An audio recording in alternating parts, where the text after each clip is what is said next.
Hola, ¿qué tal? Bienvenidos a En Pocas Palabras, el podcast de Omar García. Hoy vamos a platicar con el rector de la Universidad Central de Nicaragua, con esta institución que tenemos muy buenas relaciones. Está aquí con nosotros el doctor Oscar Gómez, que es rector de la Universidad Central de Nicaragua. Como yo sé que usted también es apasionado de la lectura y nosotros enfocamos un poquito al tema de la lectura, comentaba dos artículos interesantes, uno de Argentina y otro de Chile, que fueron los dos lugares donde Rubén Darío tuvo una presencia tremenda, y uno se da cuenta la admiración que tienen sobre Rubén Darío. Gracias por acompañarnos. Gracias por estar en tu programa, que sé que tiene una audiencia tremenda y que estamos para compartir la culturización que nos hace falta en nuestro país. Dice un proverbio famoso que lo debemos de conocer: nadie es profeta en su tierra. Rubén Darío es medio profeta en su tierra porque, como bien usted lo sabe, Rubén Darío es más apreciado en el exterior que en Nicaragua. Los chilenos, los argentinos, los mexicanos, los españoles, los franceses, en todas esas partes del mundo valoran a Rubén Darío como el escritor poeta, no como el declamador. Rubén Darío no es un declamador, fue hábil de su cerebro a la pluma. Su escritura transformó el mundo de la poesía. Por eso le dicen el príncipe de las letras castellanas. Y no lo pusimos el nombre nosotros, sí, se lo pusieron en España. Y no se lo va a quitar nadie, ¿verdad? Y no se lo va a quitar nadie. No? Sí. ¿Por qué? Porque la transformación, la revolución que hizo Darío, de la métrica, por ejemplo, del momento, de las nuevas tendencias que había. Quizás Rubén Darío tiene un símil con Cervantes. Cervantes rompió la novela de aquella temática de los grandes héroes, de los circunspectos, para poner un Quijote de la Mancha que casi es un aspecto bastante cómico, pero en su forma de contar, en su forma de contar, y rompió con la métrica, digamos, con la línea que llevaban todos los escritores. El formalismo, ¿verdad? Correcto. Ese fue Cervantes. Rubén lo hizo en la poesía, pero no solamente en la poesía, también en la prosa. La prosa de Rubén es una prosa muy exquisita. Dicen los expertos que la prosa de Rubén casi es verso hecho prosa. Tenemos nosotros en Rubén Darío el más grande de todos los escritores de los últimos tiempos. Él ha sido y lo va a seguir siendo el príncipe de las letras castellanas. Ese fenómeno entonces puede ser del de la confianza, como convivimos, como es nicaragüense, como que esa sombra no nos permite ver la grandeza de él, por la cercanía. Ha habido detractores de Rubén, y entre los detractores está, sí, es que era un borracho. Sí, lo principal. ¿Dónde, digo yo, Dios mío, dónde está la verdadera gloria de Rubén, que nosotros, nicaragüenses como él, no lo podemos ver ni lo podemos maximizar? Tome un libro de Rubén Darío y lea. Yo recuerdo en uno de los libros que leí, uno de los grandes admiradores de Rubén Darío fue Vargas Vilas. Famoso. Y Vargas Vilas, famoso. Sí, por el trabajo que hizo sobre él. Correcto. Y Vargas Vilas deja de hacer su trabajo de escritor por historiar a Rubén Darío. Uno de los grandes escritores de ese tiempo va a ser parte, digamos así, de los discípulos de Rubén. Y así tuvo Rubén una gran cantidad de otros escritores famosos que vieron en él la obra monumental de Rubén. Quisieron aprender cómo hacía Rubén para hacer los famosos versos decasílabos, undecasílabos, pero con una métrica y una rima maravillosa. O sea, no es para cualquiera escribir 60, 80 versos con la misma métrica, y además de que vaya con una rima casi perfecta. Eso es una de las grandes virtudes que tiene Rubén, y por eso es que en el mundo se admira a Rubén Darío, se estudia a Rubén Darío en los colegios, sobre todo en Sudamérica, donde él tuvo una gran difusión. Se estudia a Rubén Darío, se lee a Rubén Darío, tienen obras en los jovencitos de secundaria para que conozcan cuál es el sentido de la poesía. Hay grandes escritores en América Latina, pero trascender a Rubén es imposible. Sí. Gabriela Mistral, por ejemplo, es una mujer que escribe desgarradoramente su pasión de lo que vivió en su vida, pero tiene vestigios de la poesía de Rubén. Influencia. Igual que el otro escritor chileno, aquel que escribió la canción Desesperada, Neruda. Pablo Neruda escribe unos temas sobre Rubén Darío precioso. de tal manera que él alaba la poesía de Rubén y a la persona de Rubén. Eso tenemos que apropiarnos de ese gran símbolo que es Rubén. ¿Qué es lo que nos hace falta? Nos hace falta ese amor por, llamémosle así, por eso etéreo de la poesía que se convierte en realidad en la mente. Ese es lo dulce de la poesía de Rubén. Tenemos que imaginarnos unas musas, Margarita, está linda la mar. Tenemos que imaginar todo eso, pero convertirlo en dulzura para nuestra alma y nuestro corazón. Sí. Y que no era cuestión de vivir en la luna, Rubén Darío, ¿no? Más bien era todo lo contrario, era estar muy aterrizado de la realidad social del mundo. Correcto. No solamente de su región. Momotombo, ronco y sonoro. En un viaje en tren que venía de León para Managua. La observación. Sí, y ahí también hay crónicas lindas de trabajo periodístico que hizo él viajando. O sea, no perdía el tiempo cuando iba viajando. Es que ese es el arte del artista. Traer la realidad a un libro para que el resto de la humanidad también goce esa realidad. O sea, las cosas que nosotros leemos y nos imaginamos en un libro, no es porque aquel se las imaginó, porque era ciencia ficción, no, él lo vio y lo tradujo. Una cuestión artística.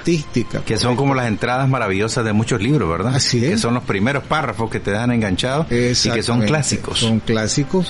Entonces, nosotros vemos pinturas de pintores famosos. ¿Qué hicieron esas personas? Vieron la realidad, la trajeron a su mente, la pasaron a su brazo, hicieron en un lienzo una pintura maravillosa. Sí. Y lo mezclan con su propia vida, ¿verdad? Como caso de Van Gogh. Por ejemplo, el caso de Van Gogh es su vida la que está en los cuadros. Lamentablemente no pudo ver ninguna obra vendida ni de su fruto, pero la obra de Van Gogh está en lo que él observaba y en su realidad interior. Sí. Por eso vemos nosotros mucho el amarillo y los trazos no tenues, sino que no muy bien definidos. Sí, exacto. Como que tenían... Por la forma de captar que dicen que tenía él, ¿verdad? De captar, o hay otros analistas que dicen que era el deterioro de su psiquis lo que hacía verse así.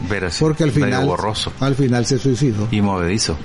Y eso es lo que tienen en la mente grandes, como el caso de Rubén Darío en medio de su situación personal y de su afán y de su amor por la poesía. Se da esa transición aquí porque, por ejemplo, en estos días que siempre se recuerda a Darío en su muerte, en su nacimiento, de primaria, de preescolar a la educación superior. ¿Hay una transición o se desconecta uno totalmente? Creo que hay un desconecte con la mayoría de las carreras. Si no estudias periodismo, no lees literatura. Literatura. Si estudias ingeniería, soy ingeniero. Es un desconecte total de la cultura general. De la cultura general, correcto. Aunque en la estructura académica de nuestras carreras se ponen una cantidad de asignaturas que contribuyen a la cultura general de las personas. Se le da la herramienta para que el individuo por ejemplo, las mejore.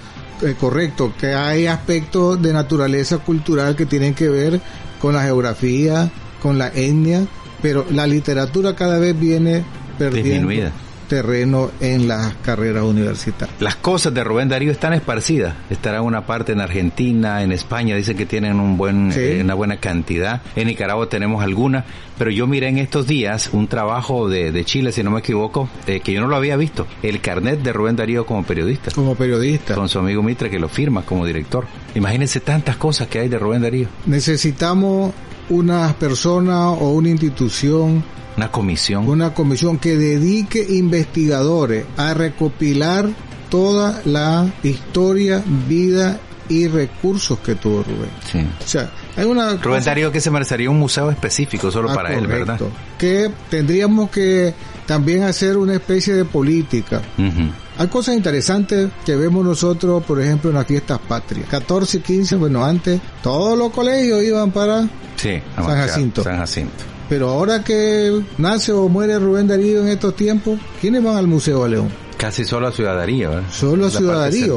Pero el Museo de León, donde están muchas de sus escritos, que aprendamos a ver. Bueno, qué emocionante es la primera vez que yo fui al museo y vi la cama donde falleció Rubén. Que es una de las cosas que llama la atención. ¿Verdad? Sí. Entonces uno siempre está entre la vida y la muerte. Sí, exacto. Entonces, principio al fin. Qué raro, qué bueno, qué emocionante. De tal manera que yo ahora, desde hace bastantes años, yo les recomiendo a mis estudiantes, vayan a ver. Les va a cambiar. Sí, les va a cambiar el estar allí. Correcto. No que se lo digan, ¿verdad? Exactamente, ya no es, si tenés la posibilidad de andar. En Holanda fuimos a ver una vez el ático donde pasó la niña aquella famosa que fue perseguida por los nazis. Ana Frank. Uh-huh. El lugarcito donde ella escribió su diario. Correcto. Uh-huh. Donde pasaron un montón de la familia. Entonces, me sorprendí de ver las filas para poder subir al ático donde estaba. Filas. No es que había espacio. Eso hace falta, porque yo también, a propósito, ahorita que me está acordando, pues no es que uno esté alardeando, pero la casa de Sigmund Freud en Austria. Sigmund Freud, correcto. Sí, es un asunto que uno le llama la atención ver que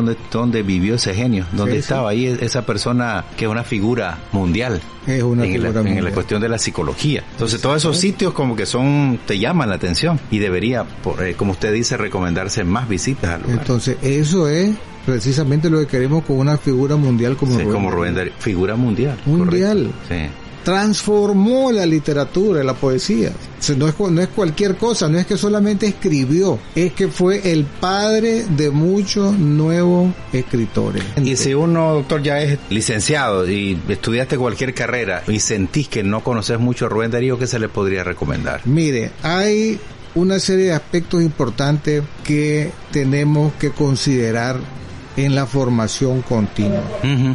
Tenemos estudiantes o profesionales, permítanme, discúlpenme que los diga, que no saben leer, ni saben escribir, ni saben hablar. Uno cree que sabe descifrar, pero no sabe leer. ¿Cómo logramos nosotros desarrollar la capacidad para hablar? En la medida que obtenemos mayor vocabulario. Y eso lo obtenemos leyendo. ¿Cómo logramos impactar en lo que decimos? Cuando vemos una estructura o poética o narrativa. Si yo no invento mi estilo de hablar, yo lo aprendí o lo he venido aprendiendo de los escritores que me han fascinado a mí. Por ejemplo, ¿quién es un escritor figurativo muy bueno? El Gabo. Uh-huh. Me fascina. Que acaba de hacer noticia por una hija, dicen que le apareció. Exactamente. Entonces, este hombre tenía una gran imaginación, pero además de combinar la realidad con los hechos muy bonitos. Latinoamericano, correcto. Era ese que le llaman el mundo mágico, pero que no es mágico, es que en realidad es real. Pareciera que fuera mentira. La gente dice, pero yo no creí que hubiera un Macondo aquí, pero es que en realidad el hombre lo había visto. Él lo había visto. Sí. Y lo que hizo fue literatura. Traer la realidad en una forma de narrativa artística. Sí. Yo recuerdo en un libro que leí muy chavalo que se llama Ojo de Perro Azul, y en un párrafo decía: miré flotando el cadáver, y yo me imaginaba el cadáver de una persona, pero sigo leyendo y decía: miré flotando en el río el cadáver de un gato. Me sube la emoción y me la baja. Te lo ubica. ¿Va? Entonces, esa riqueza es lo que uno tiene que aprender ahora para hablar. Para comunicarse. Y en todas las profesiones, doctor. Es que eso es hasta con los amigos, hasta con la familia. Sí, en las conversaciones. El nivel de floridez que le demos a nuestras palabras enriquece el alma y el corazón. Y la cantidad de palabras que manejemos, ¿verdad? Porque a veces empezamos a repetir y ya no tenemos para seguir platicando. Dice los expertos en lingüística que una persona con un nivel intelectual maneja 5.000, 7.000 palabras. Exacto. Y dice que los grandes literatos llegan hasta 8.000, dicen. 8.000, correcto. El término medio profesionales anda entre 3.000, no pasa de los 4.000. ¿Y el popular? El 300. popular anda en menos de 1.000 palabras. Sí, podría ser unas 300 palabras. Y hay gente que menos. Correcto. O escucho, a personas que dan un discurso y le cuento cuántas palabras usa. ¿Y cuántas repite? ¿Cuántas muletillas se agarra? Correcto. Entonces, y el fondo de su discurso. Y eso deja mucho que desear. Sí. Hay carreras. En la estructura, claro. Correcto. Del mensaje. Hay carreras tan importantes como la de relaciones internacionales. Si usted no tiene la capacidad para comunicarse, para saber cosas sobre las que tiene que hablar, para ser una persona culta. Y cuando te digo culta es que usted puede hablar con cualquiera de cualquier tema. Yo recuerdo, no es porque quiera dármela, en una reunión que tuvimos con un grupo de latinoamericanos y españoles, que eran todos investigadores. Y recuerdo que alguien allí, queriéndosela dar de erudito y conocedor, sacó el tema de un libro muy bueno que se llama Como agua para chocolate. Casualidades del Tino lo acababa de leer. Lo acaba de leer. Y entonces la conversación se centró en todos nosotros y el resto se quedó en aleluya. Se quedó en aleluya. No había salido la película tampoco. Tampoco. Y estabas hablando de ministros de ciencia y tecnología. Sí. Entonces uno tiene que saber que hay una norma de cosas que vos no podés obviar o desconocer. Sí. Y la cultura general, como usted dice, lo repito, se adquiere leyendo. Se adquiere leyendo. Y poniendo atención. Correcto. La cultura general uno la ve, la tiene que adquirir en cierta área del conocimiento, leyendo, pero es que tenemos otras herramientas ahora. El cine para mí se constituye una forma de culturalización de aprender. Hoy la internet, las redes sociales, pero ¿qué sucede? Que estamos haciendo uso de esas cosas solamente para pasar el tiempo. Sí, para entretenernos, y ese entretenimiento viene mal hablado, mal estructurado. Mal estructurado. Exacto. Y no estamos aprendiendo nada. Sí. Y pasamos horas y horas en eso. Estaba leyendo un artículo en El País de España que dice que hoy el periodismo está concentrado en los profesionales, pero que la información y la comunicación está diseminada en cada una de las personas que tiene acceso a una red social. Claro. Yo puedo poner una noticia en una red social. Sí, antes no se podía. Vos le escribías al director del periódico que salía cada 24 horas. Correcto. Y tal vez al mes y medio leía tu carta. Entonces lo que las personas no discriminan, esa información es real. ¿Quién la dice? Que quien la dice se beneficia, correcto. Sí. Que eso es la garantía del periodismo. Del profesional. Que estudió para eso. Correcto, porque un periodista sabe, pues tiene sus técnicas para comunicar, para escribir, para redactar. Sí. O sea, a mí me enseñó un periodista cómo quiere escribir, que escribamos el artículo en forma de embudo. Ajá. Él sabía yo que era en foso pirámide invertida.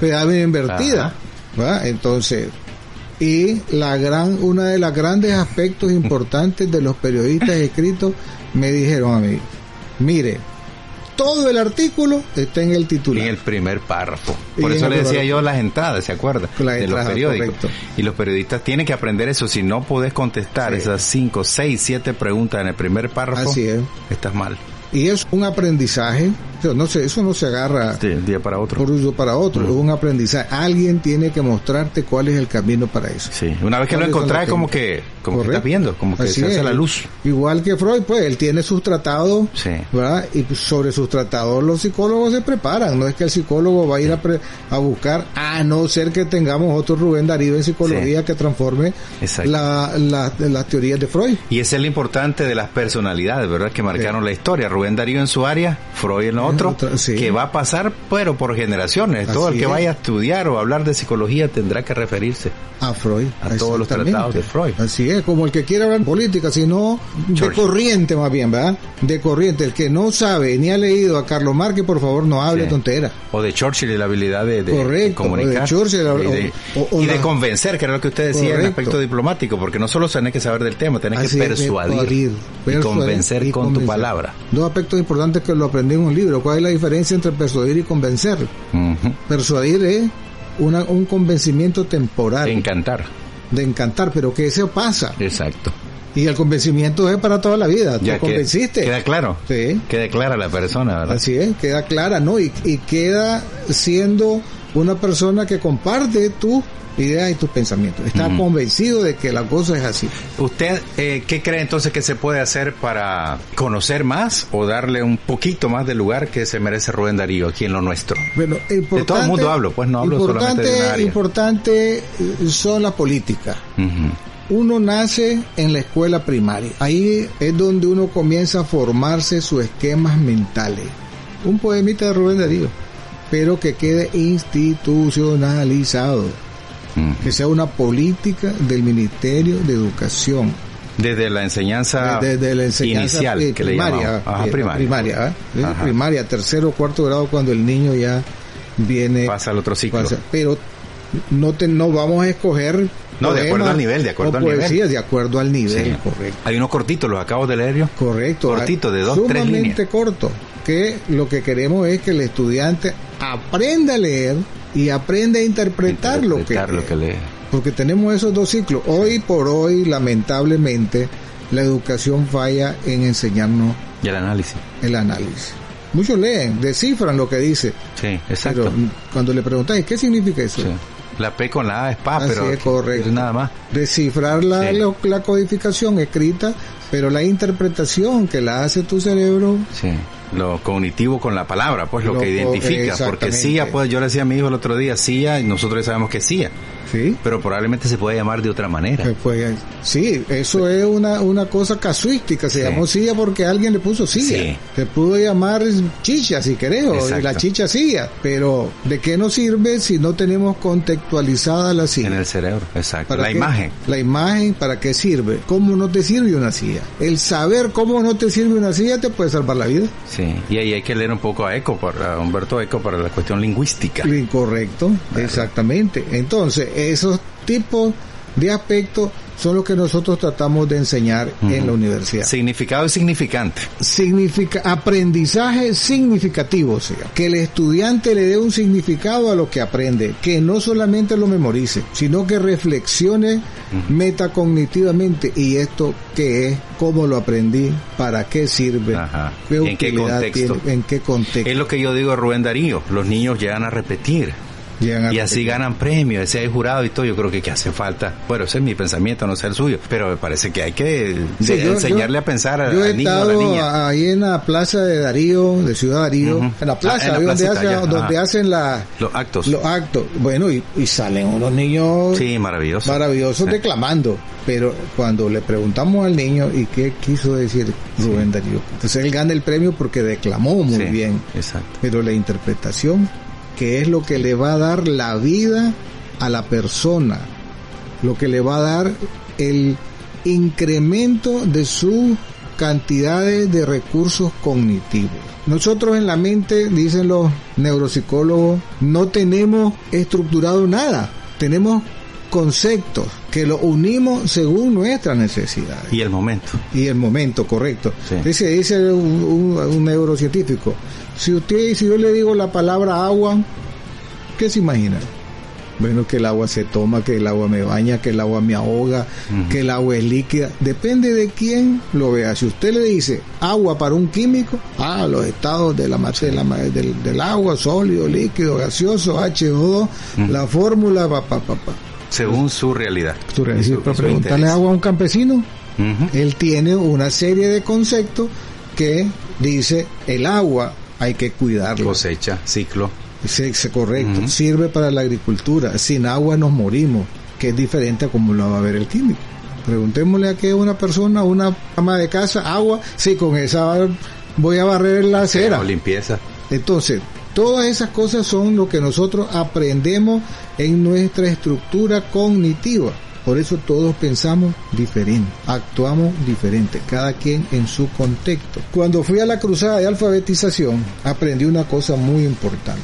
Y es que todos llegamos a la alfabetización queriendo ir a gobernar, a manejar, a controlar. Sí. Y me enteré que el liderazgo está relacionado con el contexto. ¿Quién me conducía por los caminos? El campesino. ¿Quién me decía, cuidado que ahí está una culebra? El campesino. Váyase a dormir ahí, ¿por qué? Porque ahí no le van a llegar los animales. El campesino. Él, el guía, porque es contextual. Sí. Para cruzarse un río, ¿por dónde cruzarse? Para cruzarse un río, correcto, que me tocó. Lo vi cruzarse el río Coco, un señor chiquito, que para cruzarse agarró una piedra, se la puso en la cabeza para agarrar peso y poderse cruzar el río Coco en crecida. Sí. ¿Cuándo iba a ver eso? Ni lo iba a hacer tampoco. Sí, exacto. Eso es práctica y es parte de lo cotidiano. De lo cotidiano, y esa es su estructura cognitiva. De su entorno. Cuando lo traje aquí a Managua, él se sintió también desubicado, fuera de contexto. Bueno, que le vaya muy bien, muchas gracias. Gracias. Gracias por elegirnos entre el infinito mundo de las comunicaciones actuales.